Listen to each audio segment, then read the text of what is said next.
At this point, welcome everybody. And again, Maureen, take it away.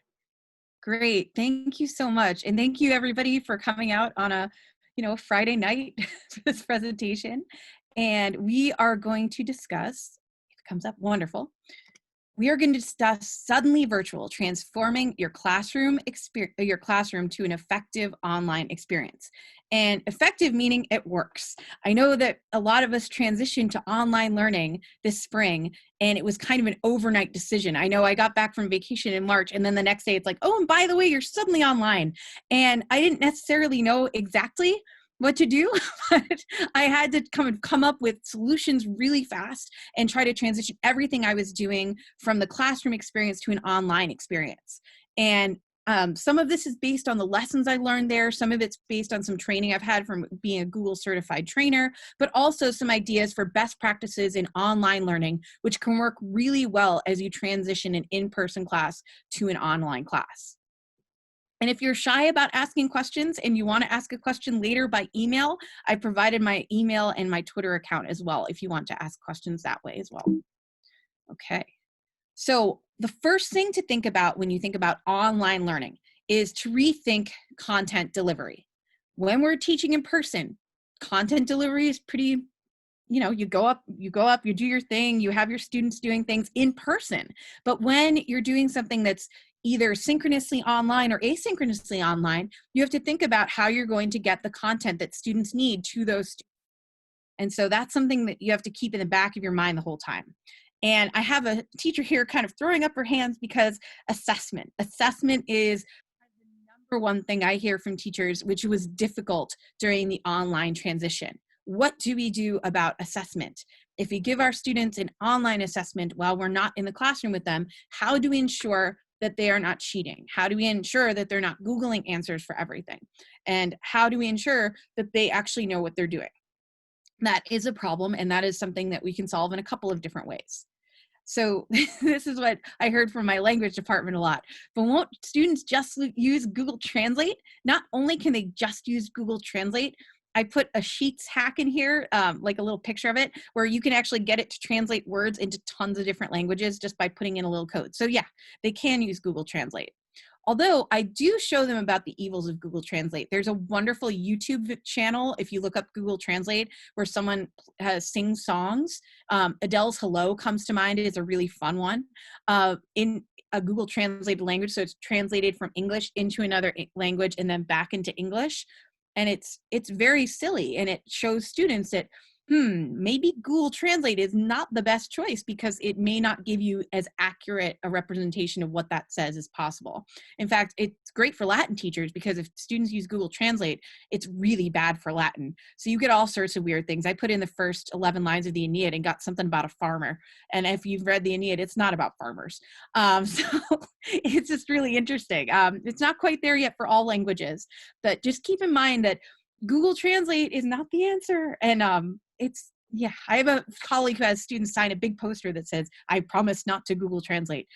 But then we have to think about it. How do we make something that's ungoogleable? If we give students something like a passage and we say translate it, that's totally Googleable.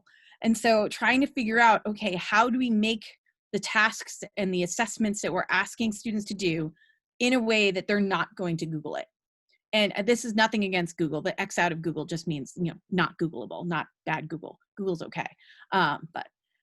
So one of the things and one of the ways you can get students to engage in things, whereas they're not going to be upset by, oh, I can't Google that. Give them some choice and give them some voice. Have them be able to choose how they're going to demonstrate their skills in the language, and also give them some agency in that language. Let them know, like, okay, you're going to do this to do this. And I have some ideas about how they can do this. So one of the things I do, and if you saw my facilitating target language presentation, you'll know I do task-based assignments. And so that's giving students tasks to perform in lieu of more traditional assessments. And this, again, is going to be seeing what their interpersonal skills are, what their interpretive skills are, and what their presentational skills are within the language. But again, they're going to be task-based. So it's something that students are doing to demonstrate their knowledge as opposed to doing something that's more of a traditional exam. Another thing that I have done with my students is project-based learning, giving them a project, giving them something, a project that they're solving some sort of problem. So they're solving something by creating a project. And so this is something where they're figuring it out. Usually this requires group work, which is a great way to build community. And this is something that can be done with individual research online, but usually I have them do this in small groups so that so that can be something that's really, really useful. Many of you have tried using project-based learning in a virtual capacity because it does give students that agency and allows them to show their voice. Another one is inquiry-based learning. That is when students have a question and they end up asking a lot of questions about that question, but they also try to figure out answers to that question. And again, this can be done with research, done based on if they have a question about culture, if they have a question about history, if they have a culture about something that they can look up. Again, this is showing abilities in the language, but they're not doing it as kind of a language-based activity. This is an activity where they're actually showing, I'm interested in this, and this is something that I want to learn more about. So that's why this is helpful. And Genius Hour project, this is something that my students absolutely love. As soon as we went on to virtual learning, this is what they wanted to do. And they did this individually, but they also had opportunities to do these in groups. And a Genius Hour project is 1 hour a week where students do something that's their passion. They do something where they're researching their passion, and here are the steps I use. The first step is they come up with a question. This isn't a loaded question, a thick question, a question that they can ask, and then they can't ask Google for the answer. So they have to have something that's really meaningful for them. And again, I set aside 1 hour a week. I actually set aside 45 minutes a week based on our schedule. So I call this the Fun 45 project. So they take something that's they're passionate about. One student wanted to know, what is the real difference between Athena and Minerva based on texts? Another student wanted to know, what was the experience of a Roman soldier in their own words? And they compared it to their father's experience in the army. Another student wanted to know, what would it really be like to celebrate Saturnalia? So they looked up lots of different resources on Saturnalia, and we celebrated it as a group. And so there's a lot of different things you can do with this. And the great part is students can do individual research. So step one is they come up with a pitch proposal. They have their question and they have a pitch. They have to pitch it to an audience. And you can do this very easily on Zoom to have an audience either be an audience of their peers, or in our case, we actually brought in other teachers. And so you give your 90-second pitch. It's an elevator pitch, really, really fast. They could have up to 6 Google Slides. And so they would give this pitch and then get feedback on the pitch. And the feedback that they would get on the pitch would help them inform their research going forward. And again, this is something where they'd be doing 45 minutes a week. So it would take about 6 to 8 weeks. And then they'd come up with a product. So the student who did the Athena Minerva thing came up with a website. A student who did something on magic spells made a spell book and actually led us through the spells over Zoom. Another student who did the interview with his father actually recorded the interview and then shared it as a video with all of us and shared his reflections afterwards about the comparing of the experiences. So there's a lot of different things you can do as a product. It doesn't necessarily have to be something they kind of make with their hands, but it's something that is really meaningful. And at the end of the year, when I asked my students in their end of year survey, what was the most meaningful thing they did this year, all of them said the Fun 45 project, because it was something that gave them agency and choice. Feel free to reach out if you have more questions about this. Another thing that I did was I completely changed from traditional assessments to integrated performance assessments. I know that a lot of people do this already, but I think it's really important because then you can see different parts of where they are in the language. And next year I'll actually be doing these with portfolios. So I'll be sharing and saving all of their different integrated performance assessments in a website so they can kind of track their progress as they go through the levels. And so this is really nice because they do an interpersonal, a presentational, and interpretive activity all based on a single text or a single video or whatever we're using. And they all have it linked to a cultural experience, a historical experience, however we're going to do that particular item. And so this I found to be really, really helpful. And also I sometimes use this with choice boards, which we'll talk about in a bit. So interpretive tasks, I know a lot of you know this. So our reading, writing, listening, and watching tasks. And so some online tools that can help with interpretive tasks are online books, textbooks, commentaries, texts. I know a lot of us going back to school right now have physical textbooks, but those may not be something you can kind of share around your classroom right now. So it's a really good opportunity to look for online materials for your classes. And if you're using a book such as a novella, I've had a lot of really good success reaching out to authors and seeing if they had PDFs available or anything like that. And people have been very gracious about either sharing or for free or sharing for a small fee. So if you're like me and you're in love with your FVR library and you want to do more free voluntary reading or novella reading, I would reach out to authors and kind of see what's available over PDF, because you're not going to be wanting to share those necessarily in your classroom next year. Online periodicals are also great, especially if you want to cover specific cultural, historical topics. I think those can be really, really helpful. And just online articles from websites, blogs, things like that. Those can be really good for interpretive reading. Interpretive watching tasks, there are so many videos out there, especially if you put in some sort of cultural topic that you want to go over with your students, you're going to find tons of videos. It just goes through, you're gonna have to vet those videos. And also you can find different videos on YouTube than you necessarily find on Vimeo and vice versa. So it's good to check both sites just to see what's out there and available. Another thing that you can do, which might be helpful for your students, is, especially, I've done this a couple times for like reading a book aloud to them and stuff like that, is actually create your own video. So if you're going to do go over a text, maybe create your own video for students using either Screencastify, Screencast-O-Matic, or whatever screencasting material you're comfortable with. If you have a Mac, you could use QuickTime. There's a lot of different options out there, but if you wanted to create a text and give them that listening part to it, I think that might be really useful.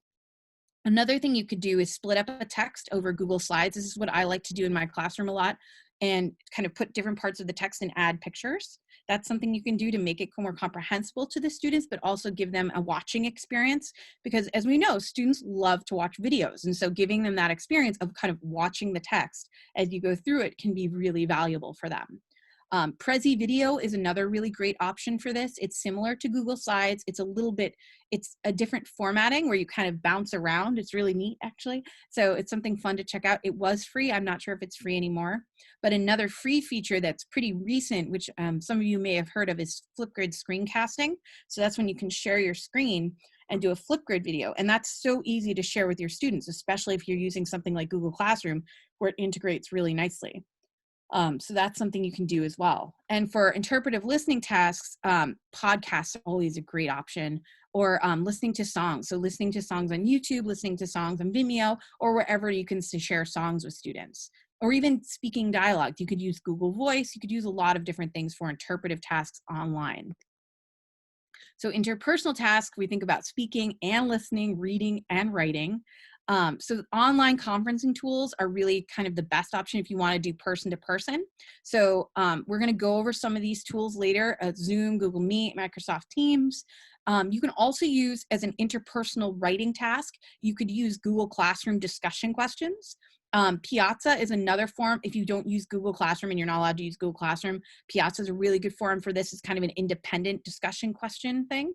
Padlet is also something that I've been using a lot, where you can put discussion questions and have people reply with comments. So it would just be setting it up. Padlet's basically an online discussion board where you can add things. So that's another really great option. Also, in a pinch, for an interpersonal task, you could do a more informal email exchange with a student. That is another example of an interpersonal task. Or you could have students do that with each other and then share it with you. I know some of my students were very limited at times in their internet capabilities, so it's important to be able to give them those types of options if they need it. Another great tool, Flipgrid. I think I say this for everything. Flipgrid is wonderful because students can respond to each other's videos. And so students love to take videos to themselves, and it's just nice that they can do those videos back and forth in response to each other for an interpersonal task. Finally, we're going to go over presentational tasks with presentational speaking and writing. And so there's some online tools that are great. Obviously, for writing, you could do Google Slides, you could do Google Docs, you could do any sort of online sharing with the writing process. You could use Google Slides if they're giving a presentation on Zoom or Google Meet or whatever conferencing tool they're going to do. You, again, could use Prezi Video. You could do a Flipgrid screencast like we just talked about.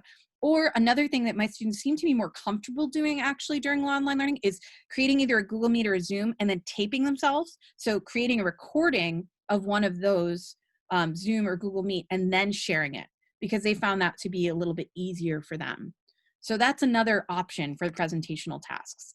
And choice boards I felt like were the big hit for me during online learning, because it gave student agency because they're choosing what they're doing, but it also gave me an option to figure out, okay, these are the potential tasks they could do and kind of give them options. And then I felt like there was more buy-in. Sometimes when I just told them what to do for the integrated performance assessments, they were less excited about it. But when I let them pick which task they wanted to do, then they were much more excited. So this is an example of a homework choice board that I gave students. Their homework was due once every 2 weeks. I figured there was a lot going on. A lot of them had things going on with relatives. Some of them were taking care of younger siblings. They just had a lot going on. So I tried to make homework due every 2 weeks. I think that's something that we have to be very mindful of in any sort of virtual or online learning, is trying to have some degree of flexibility. And so I think that's something that choice boards really helped with. So I gave them an interpretive task, an interpersonal task, a presentational task, and an investigative task. And they would take one of each of these columns of tasks, and then they would add up to 100. And so they'd have 100 points for their homework grade every 2 weeks.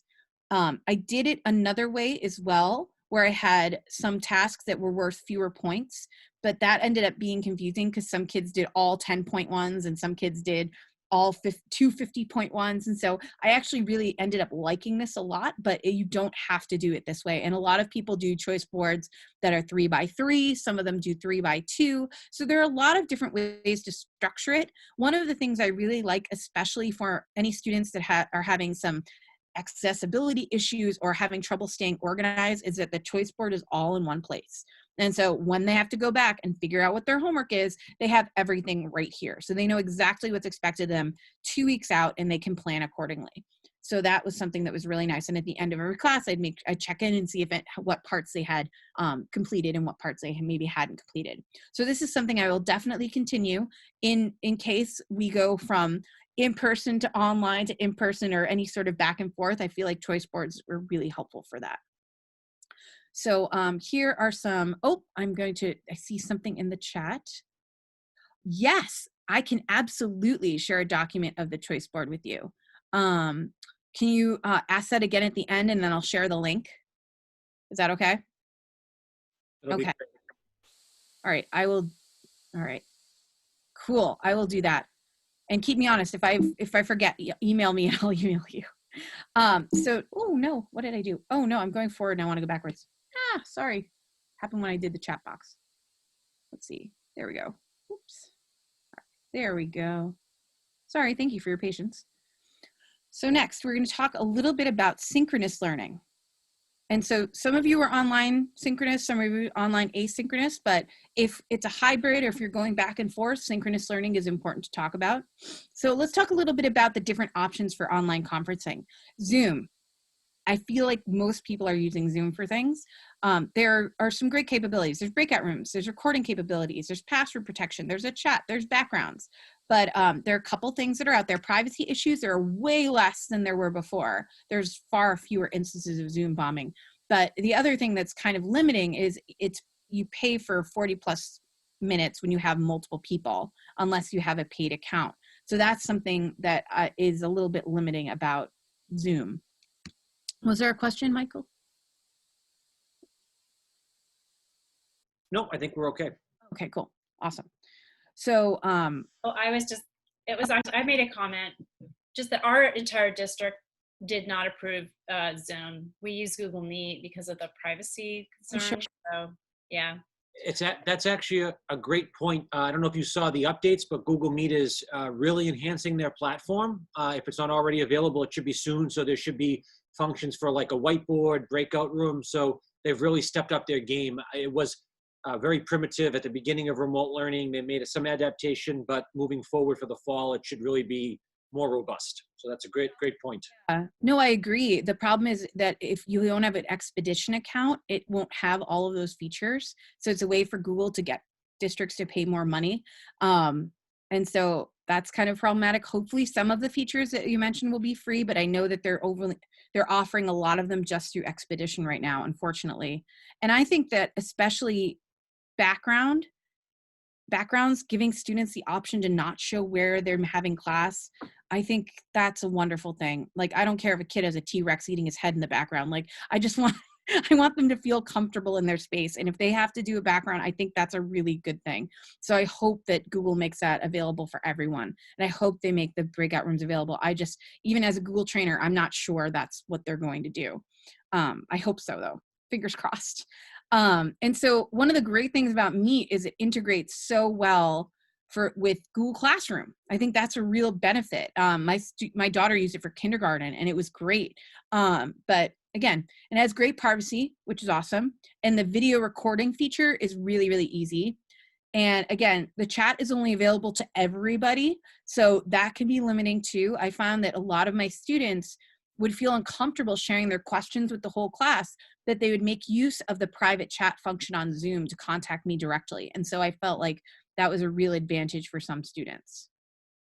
And so, yeah, so that was something that was, you know, good and bad to Zoom, good and bad to Google Meet. And again, with Microsoft Teams. So a really good thing is, of all the three, it has the best automatic translations and captions. I know Google Meet has that as well, but the best ones are probably on Microsoft Teams.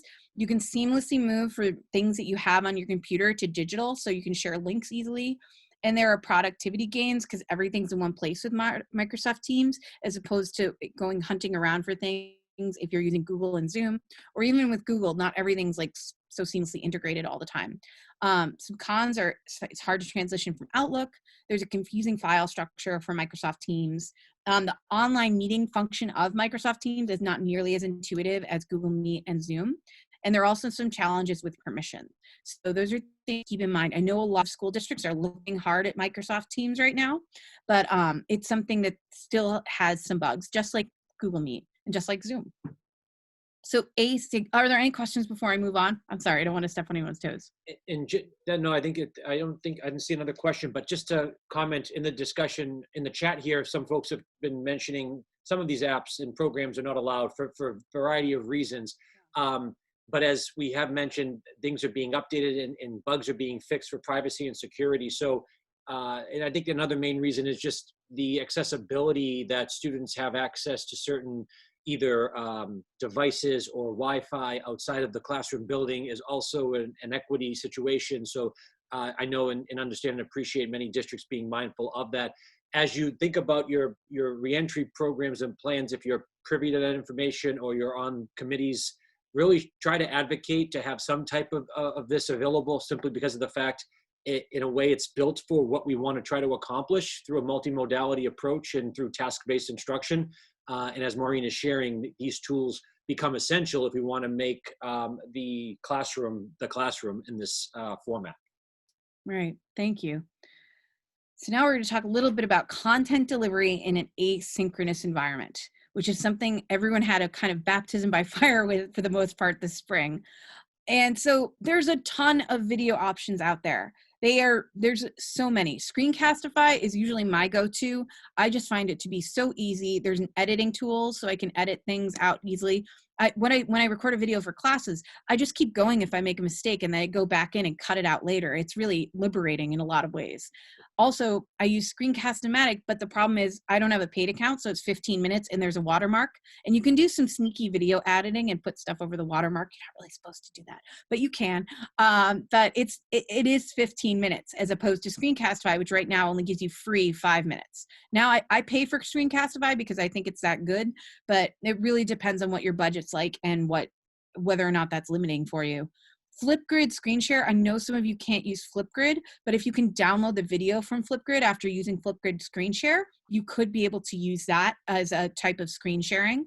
For Zoom, a lot of my students wanted to do screen share and record, and that was how they wanted to do presentations. And also Prezi Video, which I've been mentioning. Looks like chat.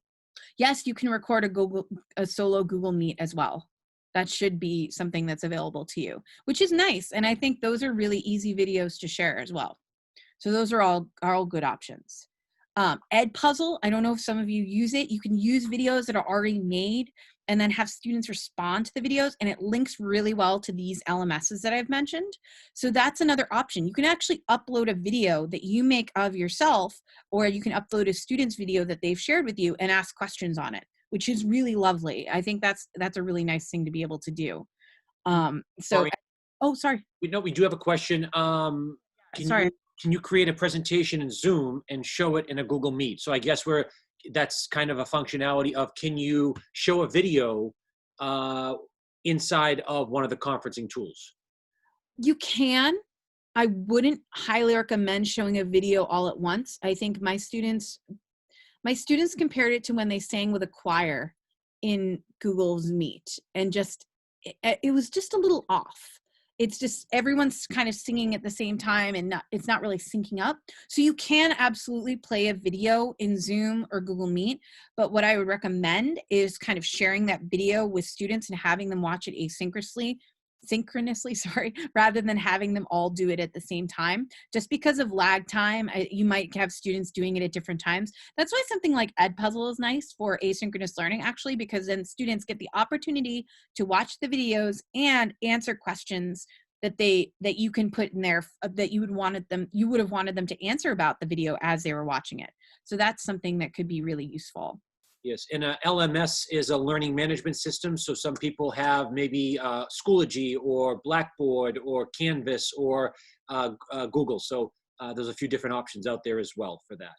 And again, even sharing your screen in a Zoom or in a Google Meet can create that presentation style effect for you as the instructor. And students also, for those of you that aren't familiar, can also share their screen if you access them with that permission. So again, another enhanced feature of Google Meet, which seems to be what a lot of the districts are using. Yeah, they can do that for Zoom too. I'm not sure about Microsoft Teams. I'd have to look into that.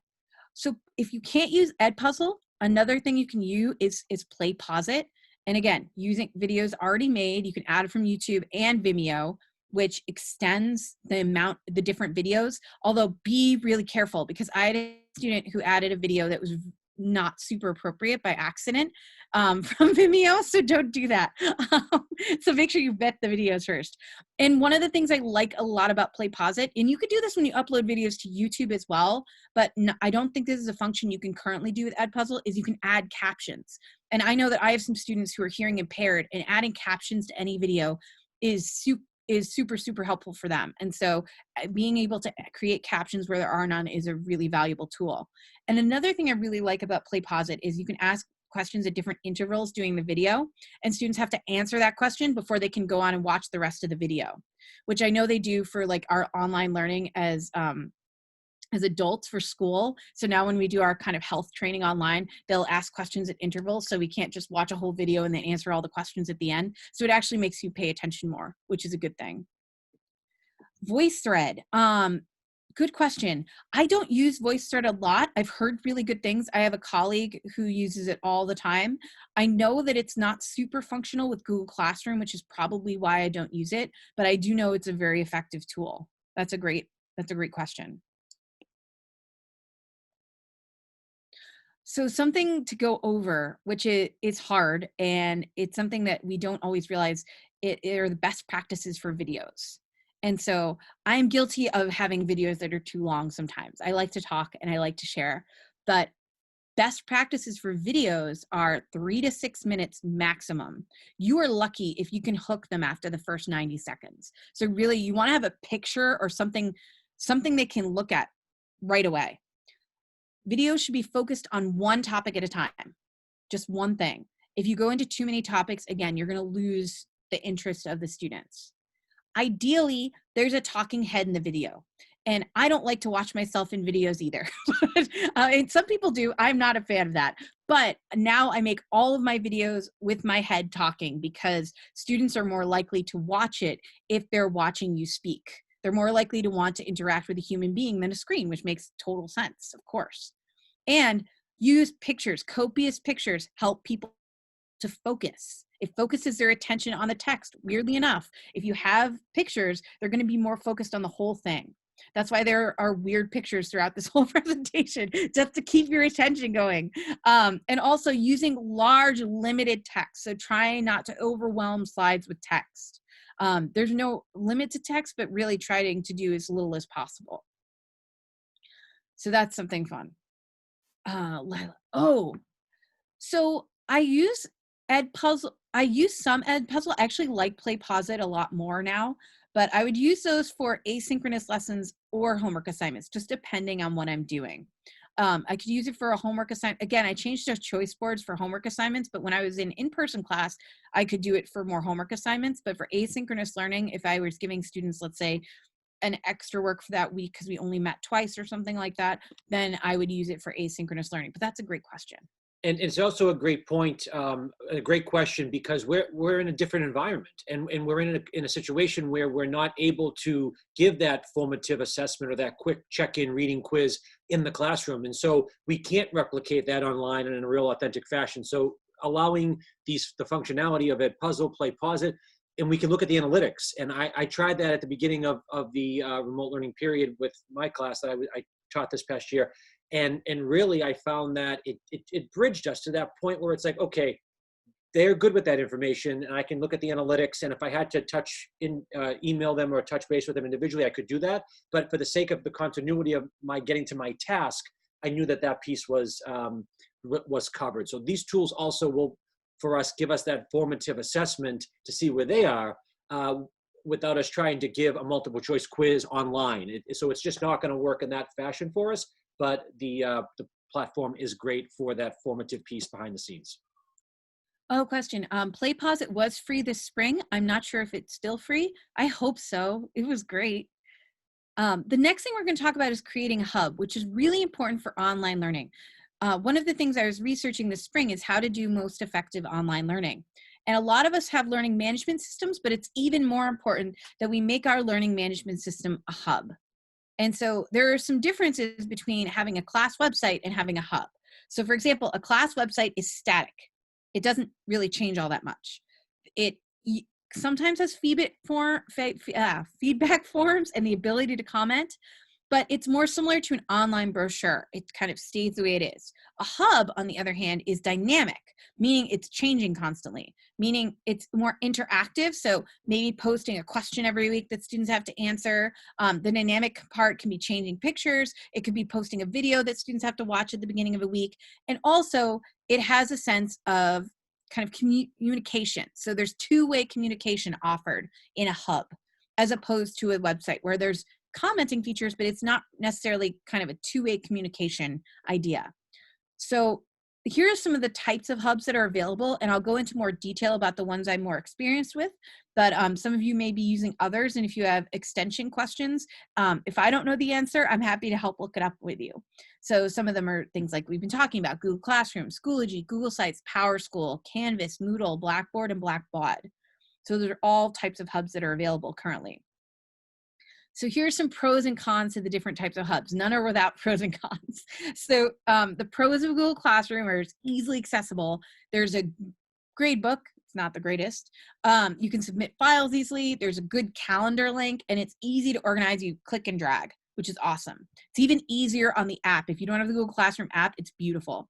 You can also do this wonderful thing in Google Classroom. Sorry, this is a little bit of an aside, where you do a random name picker on the app. So I actually started using it on my phone because there's more functionality on the Google Classroom phone app than there is on the computer one for some reason. So for some cons are connection to third-party apps. It's not the greatest. Yes, and Google Classroom has a direct link to Google Meet, exactly. And there's just no easy way to share voice recordings except as a file. There's no special link to Google Voice or anything like that. So that's something Google should really figure out, but they haven't yet. So those are some cons there. And again, the Google Classroom gradebook is not the greatest because you can't do multiple. So for example, I have semesters. So I actually had to do 2 different gradebooks for my semester, which was annoying. And all my students had to switch over to another Google Classroom. So that can be hard. Schoology, some pros, easily accessible. It has a good gradebook. You can submit files easily, and it's pretty easy to organize. Some of the cons are it's easier to submit things and to correct things, but that's really more on the teacher than the students. The dashboard functionality can be a little confusing at first. It's not as kind of intuitive as Google.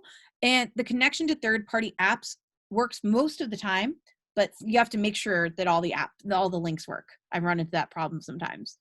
For Google Sites, it's really easy to organize. The format's super intuitive, but there's so many limitations. You have to integrate it with other tools to create submissions. You also have to put in an external gradebook, so that's hard. And also, just like all Google things, it doesn't like other third-party apps. If they're not approved by Google, it doesn't want to use them. PowerSchool, it has a good gradebook. It actually has a better gradebook, I think, than Google Classroom. It's easy to submit things, and it's somewhat easy setup. Some cons are it's not intuitive to navigate. There is a gradebook. I just meant there's no gradebook that's easy to access for, like, you can't mix points and percentages and stuff like that, which is annoying. Sorry, I should have written that. And some apps just don't work with PowerSchool. They just don't integrate with it. So that's something that's a limitation. For Canvas, it actually is a really good gradebook. Probably the best of all of these. There's a variety of assignment types, and it's an easy setup. Again, like the discussion board navigation on Canvas is a little bit hard to navigate. It's not super intuitive for the instructor looking for submissions. And the People tab does not provide contact info, which is kind of limiting. If you go into a People tab, you assume you can go in and find their email like you would in Schoology or Gmail, or Google Classroom, but no, it's just kind of a list of names, so that's less functional. And then, okay, so next we're going to talk about, let me read that, sorry. Yes, PowerSchool had a hard time with increased traffic. Yeah, PowerSchool has had a bunch of iterations. I used to use it when it was Haiku as well, and there were some good things about it, but again, the gradebook wasn't my favorite. But, and yeah, Google Classroom is pretty good. So there are many different ways to organize a hub, so let's talk about that. So these are pictures of Google Classrooms, but you don't have to use Google Classroom to organize it this way. These are just some ideas for keeping it super organized. This is especially important. This is important for all students, but really for any student that struggles with kind of executive function and really needs some help with organization, making sure not only do you organize your hub, but you let your students know, this is how I organize my hub, is really, really important so that they can find everything and access it easily. So for example, you can organize it by week. This is what I see people doing, honestly, most of the time, especially for online learning. It was organizing it week by week. Another way to do it is organizing it by unit. And I have a colleague who does a really nice job with this, organizing it by unit, having everything in place. And there's some really cool things to do with that. Another way to do it is by topic within a unit. So it's kind of like tiny little parts of the unit. And then you can get really exciting and do it by file type. So assignments, materials. And to be perfectly honest, I do it by file type most of the time. But I also do it by like file type within a unit. So I kind of mix up how I do it, but I think that works best for me. Another way, you can go a little bit nuts and go chapter, lesson, and topic. So even micro, not just topic, not just unit, but even smaller. Yeah. So this is a comment that I think many of us, Rachel O'Reilly shared with us. Many of us would agree that for a lot of us, optional was definitely how districts approached this, that it wasn't required, which obviously makes it difficult to convey any kind of information to students in large amounts. We know that. And we also know that it's very time consuming to grade and give feedback. And I think this is probably what was the most challenging in my own personal experience, when you could turn in a classroom and just say to a student, okay, that's that, and this is this, and let's do this, and let's try that. Now it becomes reading and typing and moving forward. Sure. So that is very definitely time consuming. And this is, and I feel this, and this is where I had to personally adjust my own practice. I had to let go of the control that I typically felt like I needed as teacher, and B, do what our national standards and so much of the literature on the pedagogy says. What is it that they can do with the language? So I went right to the side of the stage, and as I typically do in my classroom, but more so on the online platform, and said, you guys have to produce. And when they could speak and do interpersonal activity and those things, it was easy to listen and grade. I am also concerned about the amount of grading, and that's where when you organize, and as Maureen is doing a great job explaining the organization of the hub, organizing by modes of communication and having them complete those kind of tasks, and really having to set the limit for yourselves to probably no more than 2 or 3 deliverables per week, but small deliverables based on your modes of communication. And that's going to keep them moving, but it's also going to keep you and sustain you if you're teaching 5 sections across maybe 2, 3, or 4 preps. So just be keeping that in mind. You cannot have that same volume that you do in person, and that is okay to give yourself that permission, but then really focusing in on how do you organize your hub and what are you asking them to do with that information back to you. I also think using those choice boards and kind of having it every 2 weeks and having just those 4 assignments due every 4 weeks, every 2 weeks could be really, really helpful for that. But yes, I think limiting the amount of things that are graded can be really, really useful in this type of environment. And one last quick point, not everything has to be graded. And I think this is where our system does, and I see people saying, thank you. Yes, because I couldn't, you can't. And you know, in my role, I teach one course and I'm an assistant principal. I have other responsibilities, but I kept thinking, and I was in charge of rolling out the online platform.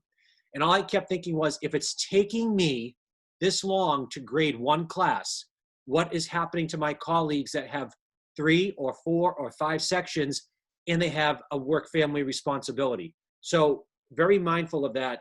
You don't have to grade everything, and that is okay. And the students know that that would have to work for you all as well. Well, isn't that the beautiful thing about proficiency, is that when we're working in a proficiency model, and if you're not working in a proficiency model, that I super recommend it. You can talk to any of us about that after. When you're working in the proficiency model, then you don't have to be grading everything, because you're really only looking for what can the students do in that language, and you're more focused on summative than formative assessments, and using the formative assessments as information and ways to give feedback. It's save your life there when it comes to time. That time thing, we understand so much. I think we can all look at each other and say, yeah, we get it. We have no time, right? So make it easier for yourselves. I know Amy here said that the kids just want to stream on Google Classroom.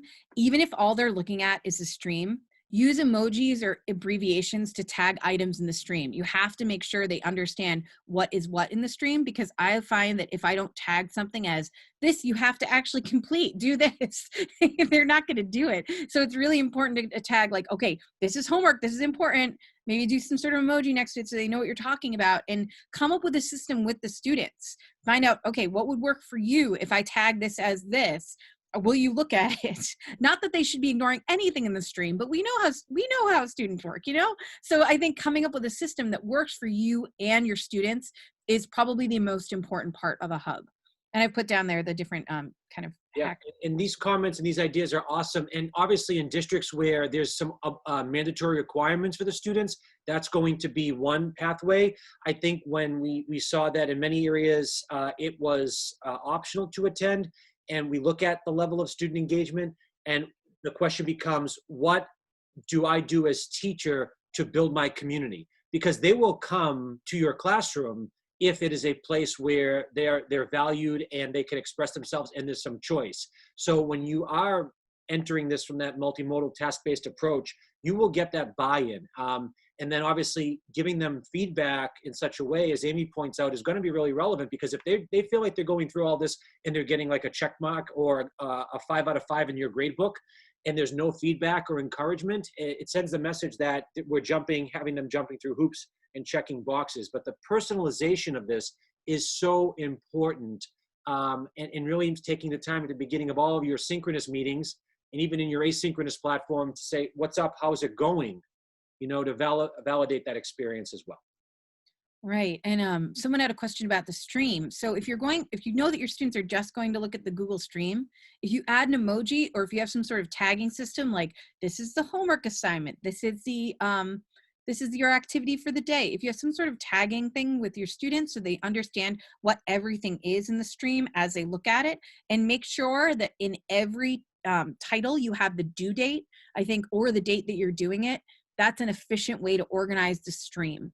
I highly recommend not using the stream, but if your students are the students that are going to do that, make sure everything's in the title. Make sure you tag that title so that they know exactly what they're looking at. And that way it'll stay at least somewhat organized for them.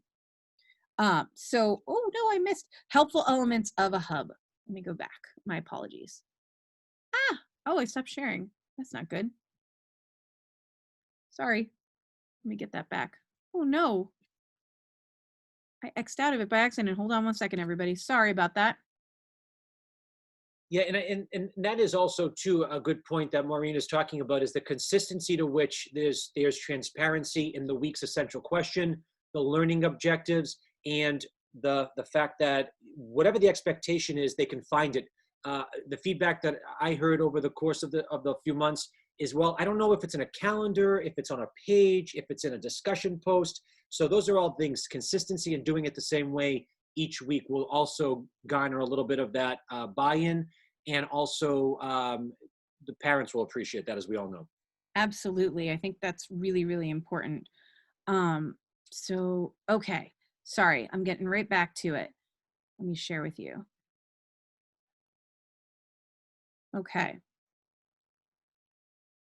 So here are some helpful elements to have in the hub. I'm sure many people have these already, but assignment lists, activities, make sure there are resources for students who need that extra support.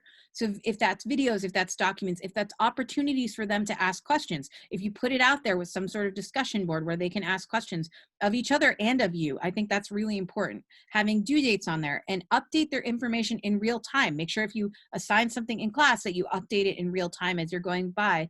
And also an online gradebook. This isn't something that's essential for everybody, but my students really like to be in charge of what their grade is at all times.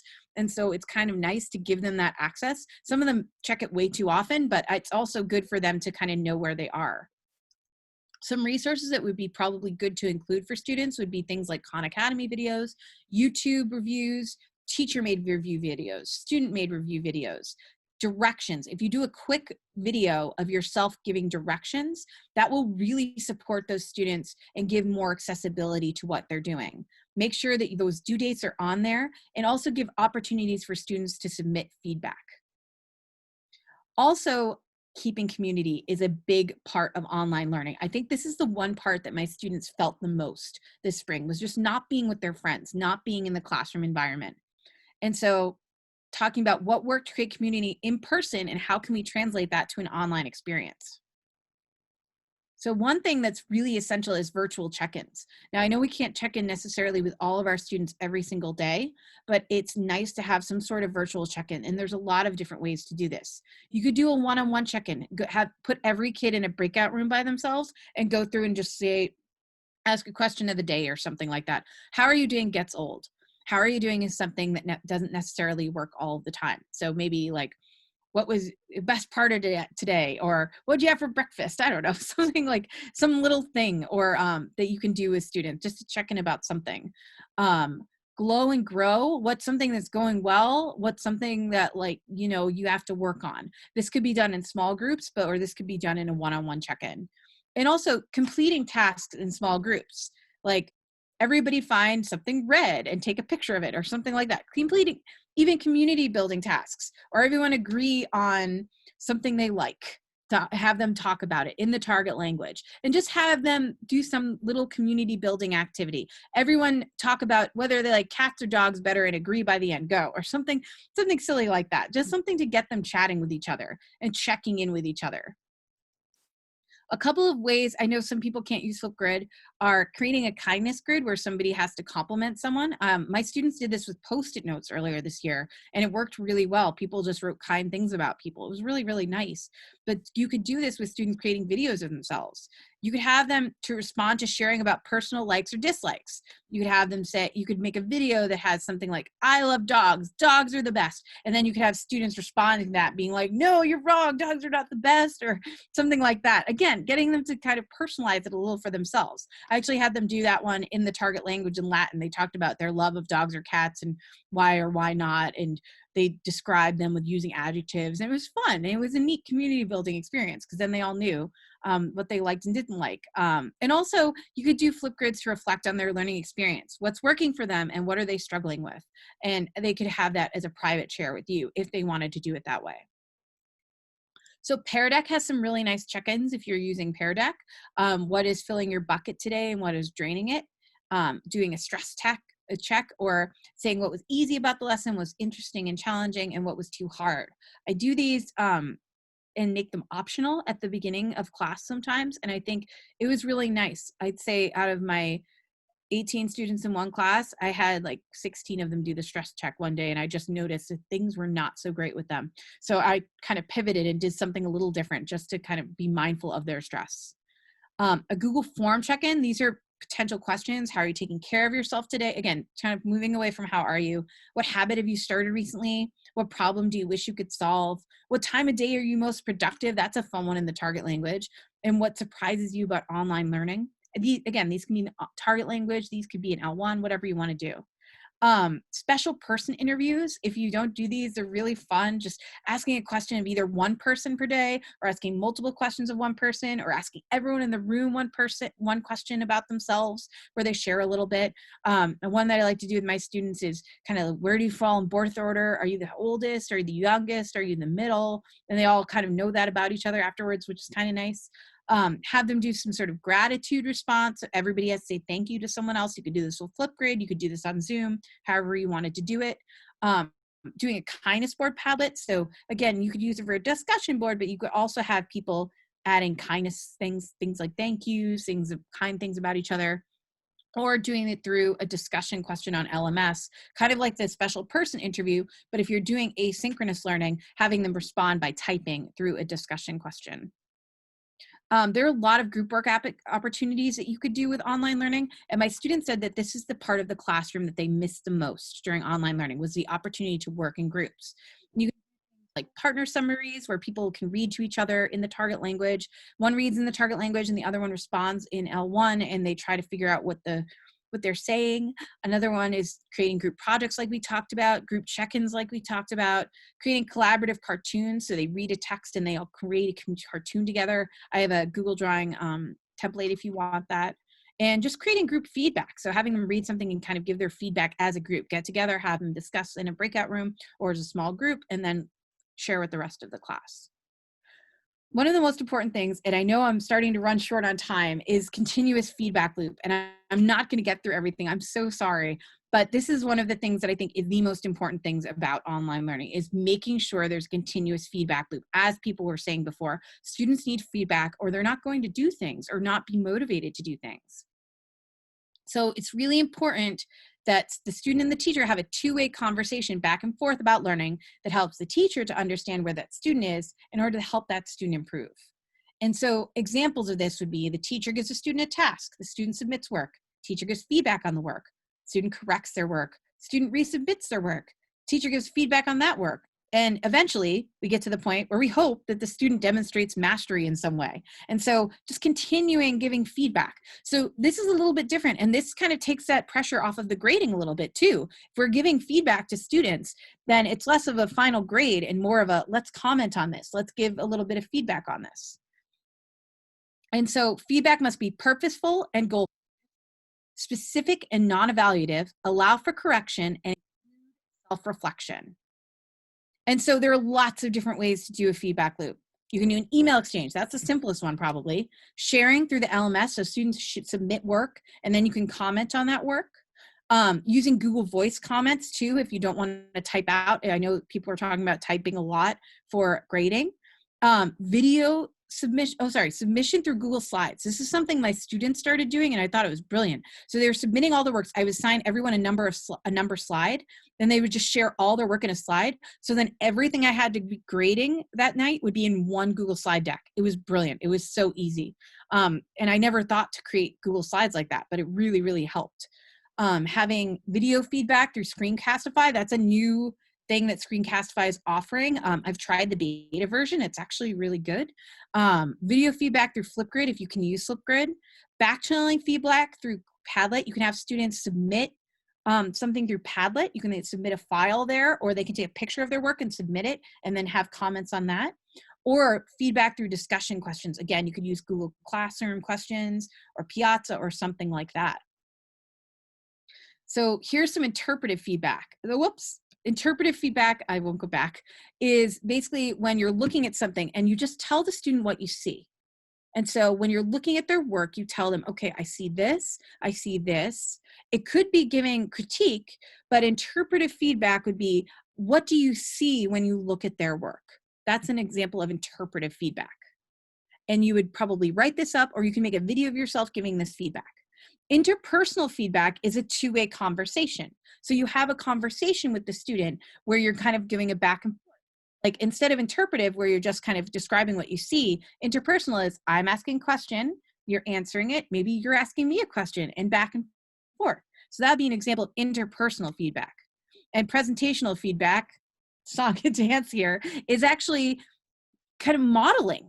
So when students submit something, instead of giving them specific feedback, kind of model more like, I was looking for more like this. And then students would be able to kind of see that and be like, okay, I'm going to look at that. And I'm going to change what I was doing to be more like that. So more modeling feedback. So that's another type of feedback you can give students.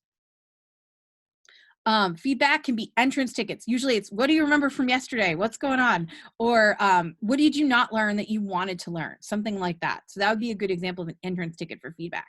An exit ticket is like, okay, lesson over. What did you learn? What did you want to know more about? What can I help you with?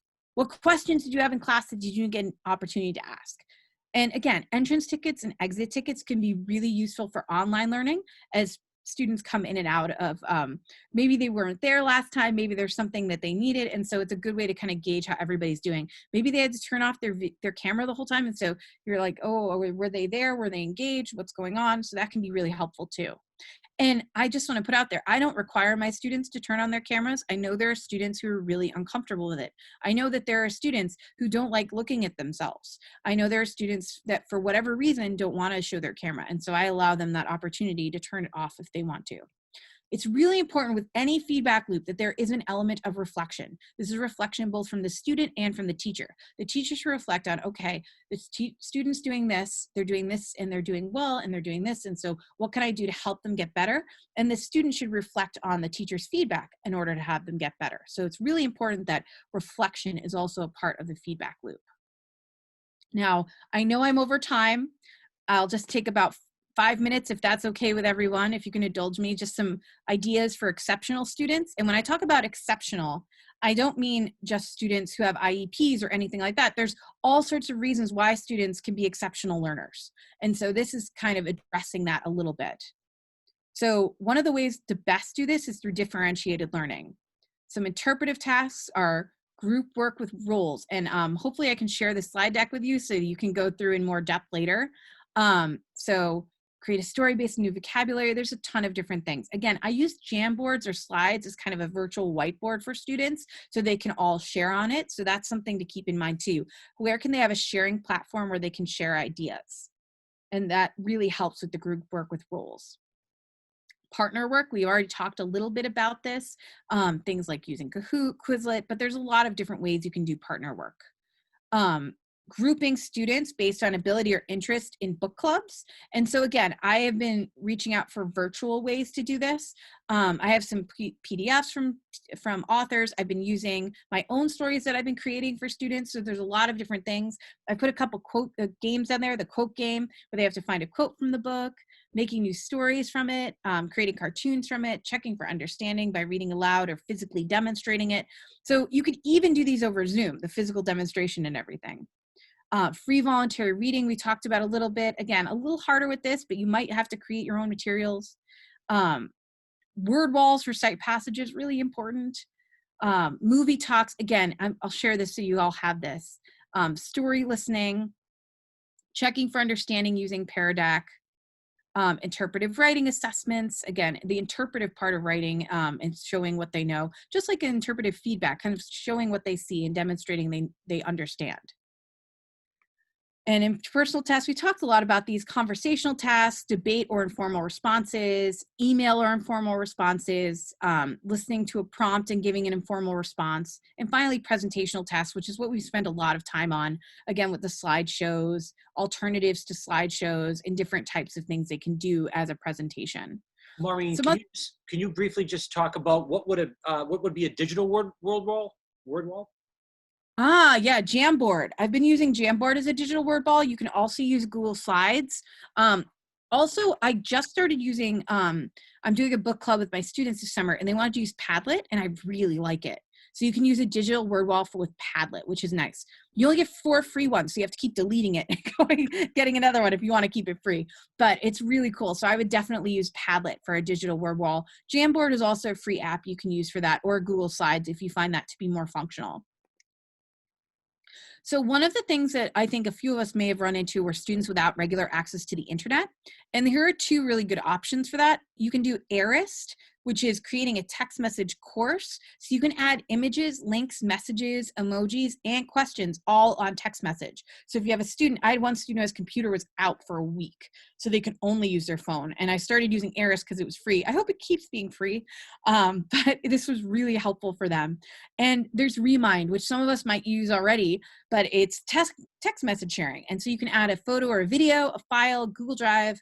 Google Classroom is functional with it, all sorts of things. Flipgrid is functional with it. You can also drag and drop into it, and what I love, schedule send. So you don't have to send it right away, or they don't get it if you send it to them at 5 in the morning and wake them up. So there's all sorts of good things like that. Accessibility is the thing I really wanted to jump into. I think it's really important as we think about online learning to think about things with accessibility. A really important one is fonts. I used to be a Times New Roman person, and I have changed because I think it's really important to use accessible fonts, especially when students are on a computer for so long. Here's an example of some really accessible fonts that are free and available for everyone. Arial, Verdana, Cambria, Comic Sans, and Calibri, because they're easier for students to see. They don't necessarily make students read faster. They're just, they have ease of reading for students. And you can, in this particular presentation, I've tried to use mostly Verdana, because that's supposed to be the easiest to read. Designing activities for visibility. So color coding can be a way to do this, but the thing I use most of all, as you probably saw, is black and white contrast. Black and white contrast is the easiest for students to see.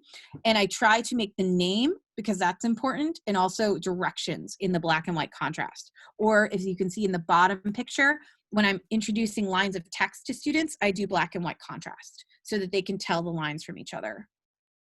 Another thing to keep in mind is when you're designing activities, if you want to be colorful, keep in mind color blindness. I think it's a higher percentage of the population than we think. Most of my male relatives are colorblind, and so they're red-green colorblind, which can be very difficult to see if you're doing red-green contrast. That's one of the reasons I stick to mostly black and white contrast. Something to keep in mind.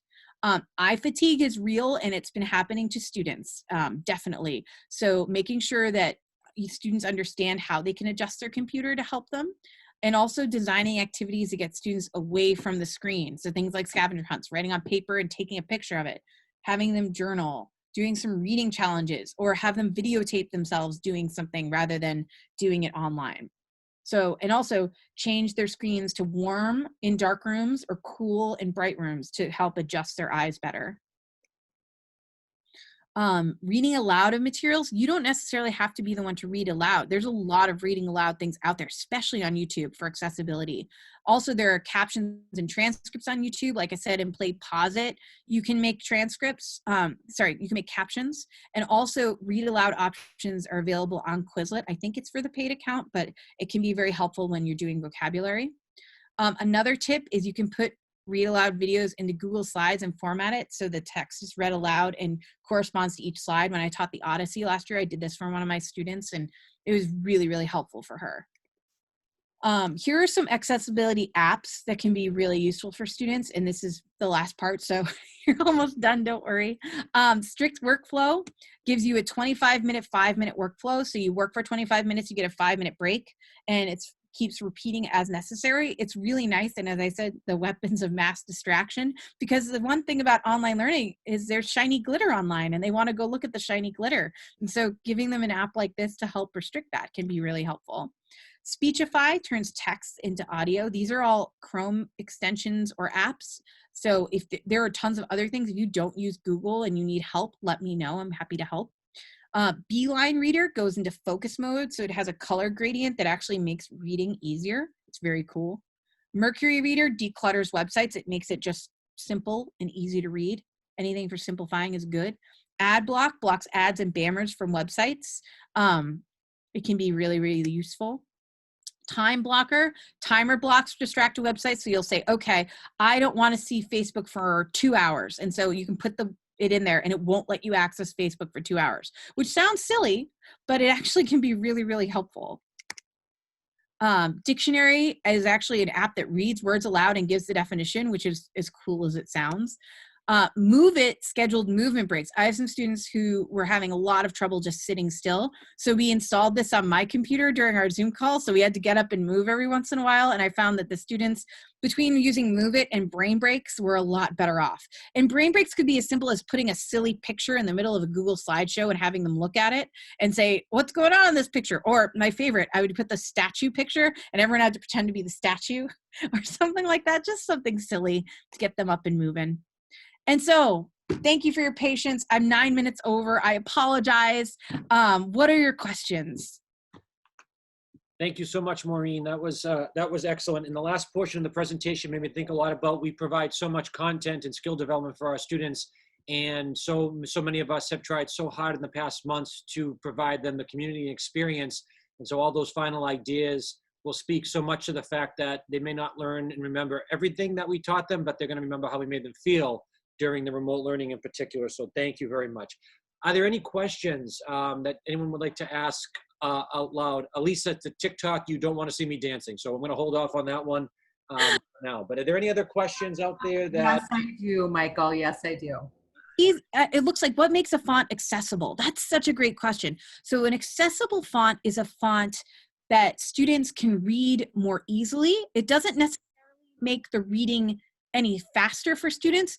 It just makes them more comfortable. I've found it a lot with my students who have been diagnosed with dyslexia, that sometimes certain fonts are uncomfortable to read. It doesn't mean necessarily that they read any faster or slower. It's just more easy to access, especially since different letters look less the same, if that makes sense. So for example, some fonts take a lot of trouble to make the capital I look very different than the lowercase l. That's one of the reasons I really like Verdana. It just makes it very different for students so that they can more easily distinguish each letter. And I even find that I teach ancient Greek, and so finding a good font for ancient Greek where they can easily access it is really important. And so that's really helpful to me. I hope that answers your question. Thank you. Maureen, can you speak a little about what you're planning to expand upon then in your course? Sure. And so my course gives a lot of options for how can we use these? How can we take what we're doing and use a lot of these ideas in our current courses? Like, how can we take what we're doing really well in person and translate it to this? And so that's the main purpose of the course, is to kind of go over what the best practices are in online learning and how can we translate this to what we're doing and right now. And so I think giving opportunities for reflection, I give feedback. It's nice. It's like something where we can talk about things. And it's always reaching out by email and getting help with that is really important. But I also think it gives you an opportunity to kind of be like, okay, here are all these things. How do they apply to my classroom? And so oh, yeah, and I think we have a couple of questions coming in, Maureen, about the course. Yes, Maureen, could you speak briefly about the course that you developed on this exact topic and a little bit about that for the participants in the room tonight? Sure. So I created it. It's an asynchronous course, so you do it at your own pace, and it's basically going through a lot of these principles, including some additional principles of how do we do best practices in online learning in our own classes. And a lot of it is about, we have discussion boards that talk about how do we apply these to our own classes? What are we doing really well right now, but we want to translate it to being online? And we brainstorm ideas about how we can translate these things to online learning. And so we go through a lot of these principles, some in a bit more depth. We read there's some articles that support these principles and kind of give more evidence for what's working in online learning. And again, applying the principles of best practices to online learning to train more fluidly. Yeah, and information about this course and all of our courses are online at the Idioma website. For those of you that may not be familiar, we offer our classes for graduate credit, for professional development points, enrichment as well. So we have our second session, which starts Monday. There's a number of classes in different target languages in our methodology strand, so we would invite you to check that out. Also, this is a great time this summer because we're really in a summer of a different summer than any of us have ever experienced. For your own professional development and coaching, we do that at Idioma.